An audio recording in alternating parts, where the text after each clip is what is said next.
গাজার স্বাস্থ্য মন্ত্রণালয়ের তথ্য বলছে, ইসরায়েলের চলমান বর্বরতায় উপত্যকাটিতে নিহত হয়েছেন ৭২,০০০-এর বেশি ফিলিস্তিনি। পুরোপুরি নিশ্চিহ্ন হয়ে গেছে বহু পরিবার, ধ্বংস হয়েছে হাজার বছরের ঐতিহ্য।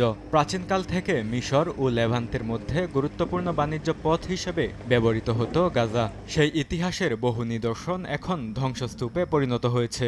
ঐতিহাসিক ও বেসামরিক স্থাপনার নিচে হামাসের সামরিক কাঠামো লুকিয়ে রাখার অভিযোগে হামলা চালায় দখলদাররা। বর্তমানে অনিশ্চিত যুদ্ধবিরতিতে স্পষ্ট হচ্ছে এসব ক্ষয়ক্ষতির প্রকৃত চিত্র। জাতিসংঘের শিক্ষা, বিজ্ঞান ও সংস্কৃতি বিষয়ক সংস্থা ইউনেস্কো বলছে, এখন পর্যন্ত ধর্মীয়, ঐতিহাসিক স্মৃতিস্তম্ভ ও প্রত্নতাত্ত্বিক স্থানসহ ধ্বংস হয়ে গেছে ১৫০টিরও বেশি স্থাপনা। ক্ষতিগ্রস্ত পাশা প্রাসাদ থেকে নিখোঁজ হয়েছে উসমানীয় আমলের কুরআনের পাণ্ডুলিপি, মামলুক যুগের গহনা ও রোমান আমলের কফিন। ধ্বংসস্তূপে পরিণত হয়েছে গাজার প্রাচীনতম গ্রেট উমারি মসজিদও।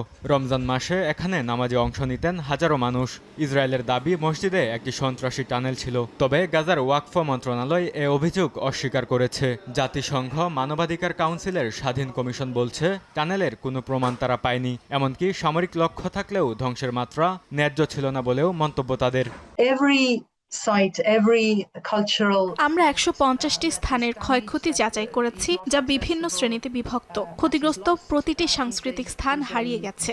এটি সম্প্রদায় এবং সাধারণভাবে মানবজাতির জন্য একটি বিশাল ক্ষতি।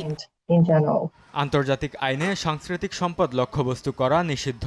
উপত্যকাটিতে যুদ্ধের আগেও অবরোধ, সংঘাত আর সম্পদের অভাবে বহু স্থাপনা ধ্বংসস্তূপে পরিণত হয়েছে। গাজা যুদ্ধবিরতি চুক্তিতে পুনর্গঠনের নির্দিষ্ট সময়সীমা না থাকায় অনিশ্চিত হয়ে পড়েছে এসব স্থাপনার রক্ষণাবেক্ষণ।